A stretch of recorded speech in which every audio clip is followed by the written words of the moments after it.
Hello friends, welcome to my channel. इससे पहले वाले वीडियो में हमने मैटर क्या होता है इसके बारे में जाना था, द्रव्य क्या होता है इसके बारे में जाना था। इस वीडियो में हम उसके फिज़िकल क्लासिफिकेशन यानी कि भौतिक वर्गीकरण और केमिकल क्लासिफिकेशन यानी कि रासायनिक वर्गीकरण के बारे में जानेंगे।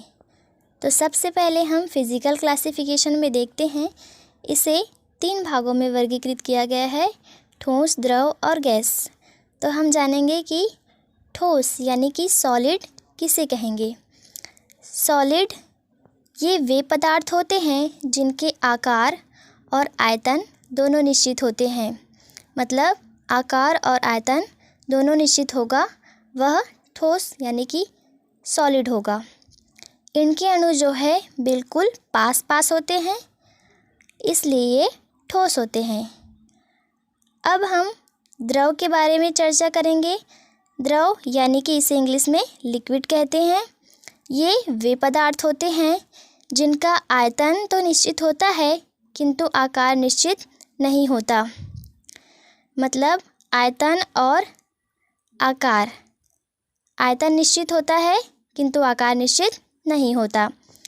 इनके अणु जो है ठोसों की तुलना में अपेक्षाकृत दूर दूर होते हैं। ये देखिए, ठोस की तुलना में अपेक्षाकृत दूर दूर हैं। अब हम गैस के बारे में चर्चा करेंगे। गैस को इंग्लिश में गैस ही कहते हैं। गैस वे पदार्थ होते हैं जिनके आकार और आयतन दोनों ही निश्चित नहीं होते हैं और इनके अणु भी बहुत ही दूर दूर होते हैं। ये देख सकते हैं आप, बहुत ही दूर दूर हैं, इनमें काफ़ी डिस्टेंस है, बहुत दूरियां हैं, इसलिए ये गैस होते हैं। अब हम बात करेंगे शुद्ध पदार्थ। शुद्ध पदार्थ को भी 2 भागों में वर्गीकृत किया गया है। शुद्ध पदार्थ को इंग्लिश में प्योर सब्सटेंस कहते हैं। इसे 2 भागों में वर्गीकृत किया गया है, तत्व और यौगिक। तत्व को इंग्लिश में एलिमेंट कहते हैं और यौगिक को इंग्लिश में कंपाउंड कहते हैं। तो अब हम जानेंगे कि तत्व किसे कहेंगे। तत्व यानी कि एलिमेंट।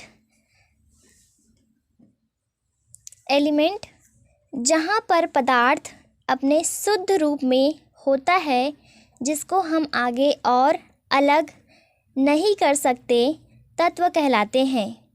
मतलब वो शुद्ध रूप में होना चाहिए, जिसको आगे हम और नहीं काट सकते और नहीं अलग कर सकते, उसे हम तत्व कहेंगे।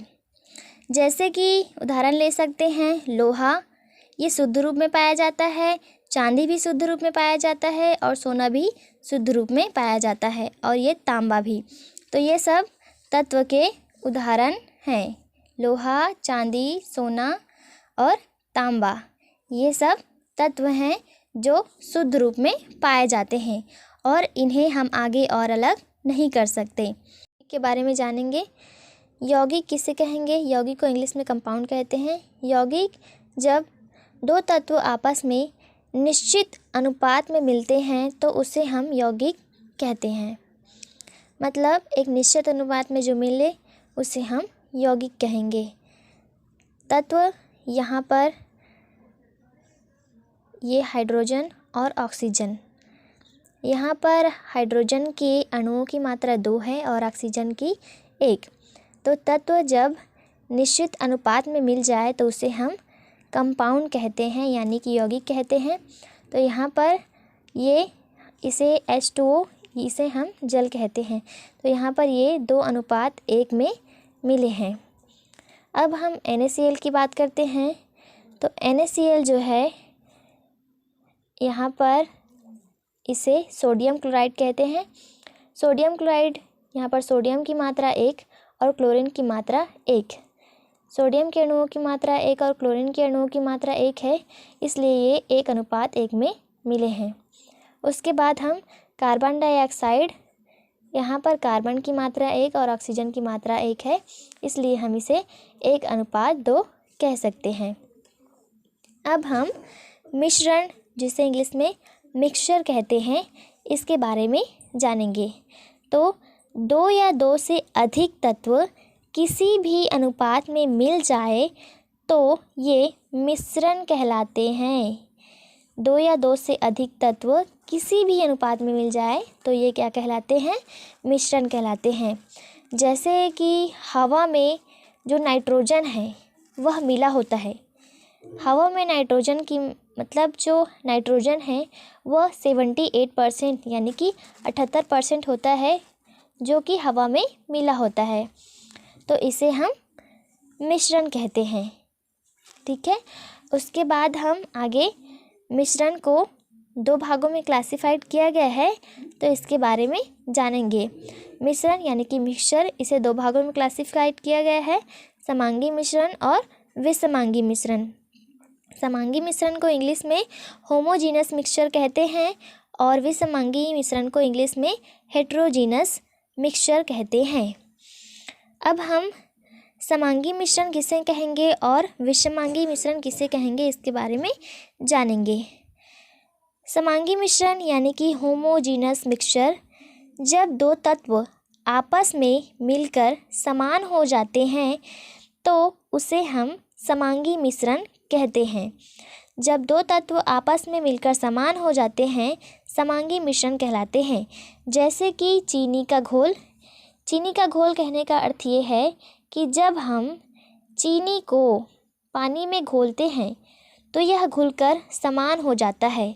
और नमक का घोल, जब हम नमक को पानी में घोलते हैं तो यह भी पूरी तरह से घुलकर समान हो जाता है, इसलिए ये समांगी मिश्रण के अंतर्गत आते हैं।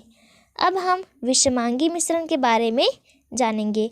विषमांगी मिश्रण यानी कि हेट्रोजीनस मिक्सचर। यहाँ पर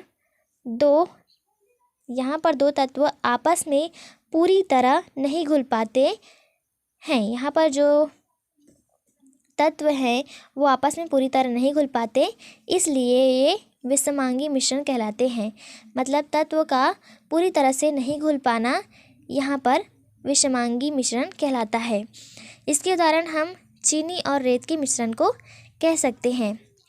जब आप चीनी और रेत को मिलाएंगे तो जब आप एकदम बारीकी से देखेंगे तो वहाँ पर जो चीनी का क्रिस्टल रूप है और रेत के कण आपको आसानी से दिख जाएंगे, तो ये विषमांगी मिश्रण कहलाते हैं।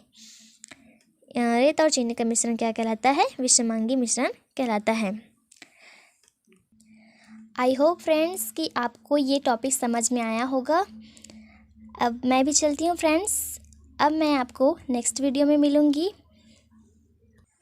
और अगर आप मेरे चैनल में नए हो तो मेरे चैनल को जल्दी से सब्सक्राइब कर दो, ताकि मैं जब भी कोई नया वीडियो डालूँ उसका नोटिफिकेशन सबसे पहले आप तक पहुंच सके। Thanks for watching friends.